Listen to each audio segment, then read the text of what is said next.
I don't know that we touched on the system of convict leasing. Immediately after the Emancipation Proclamation, 1863, 1865 is the 13th Amendment, which is abolishment of chattel slavery.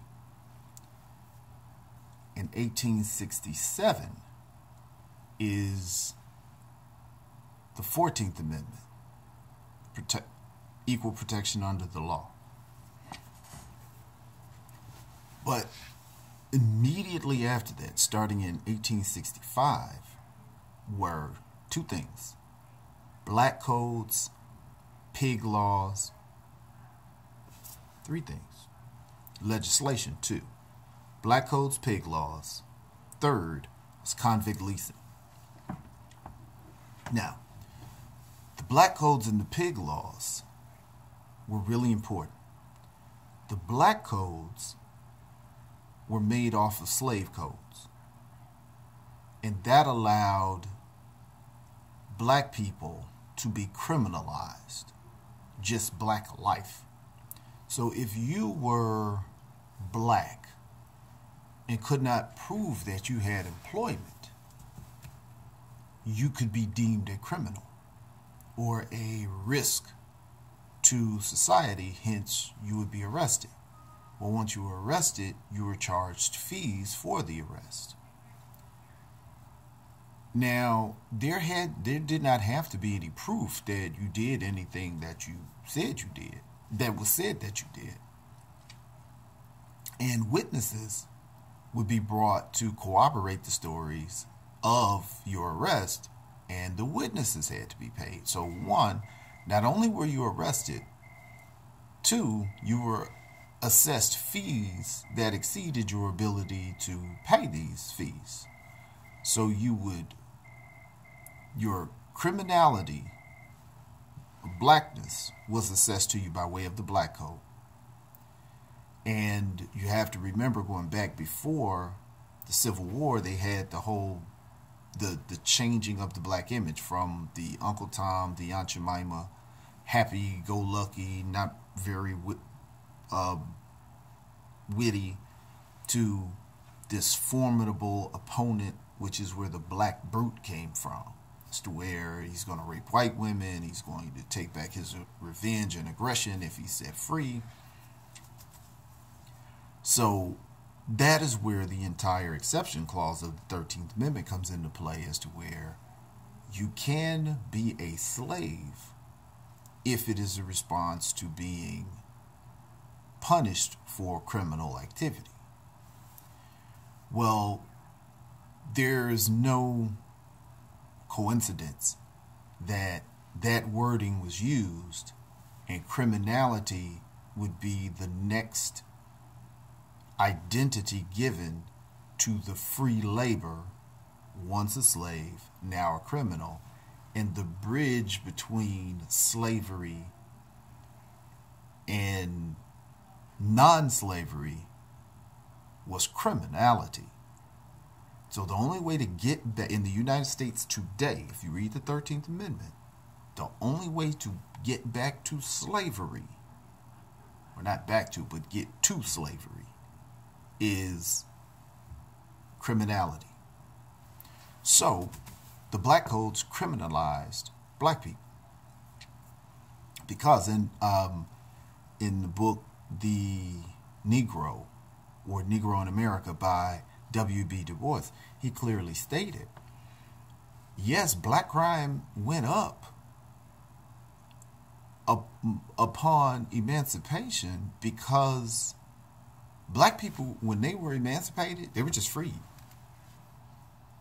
No plan, no nothing. 4 million people. You've never had to take care of yourself. You've never had to save money. You've never had to own land. You don't own the clothes that's on your back. Go. Well, hunger is going to kick in within a couple of days. So what started happening was people started to steal food. They got that hungry. People had kids. They're trying to feed their kids. And that's where the term pig laws came from. That white society had claimed, well, see, they claimed that one condition did not cause the other. They said that black people were always criminals. That's why they were enslaved. So when we let them go, there they go being criminals. Not thinking of the fact, we took them and brought them here. And we held them to do our work to make us rich. And then we let them go without anything to take care of themselves. So they're doing what they have to do. So what they said was this criminality was so bad, which furthered what? The code. Criminality of blackness. That the pig laws said, okay, if you get caught doing something that's generally a misdemeanor, it's now a felony. And it's to where something is usually a $10 fine. For a black person, it's 5 years. Now, this is not new, and it should not sound new if you go back to the 1994 crime bill, which Bill Clinton, his wife Hillary Clinton, with the 3 strikes, you got life, long sentences. The war on drugs, these long sentences for crimes that were misdemeanors, now turned into these long times, and then you go to jail, and then you work for these companies. Same thing. This is not new. They're just remixing it on us, okay? So these pig laws allowed them to give longer sentences.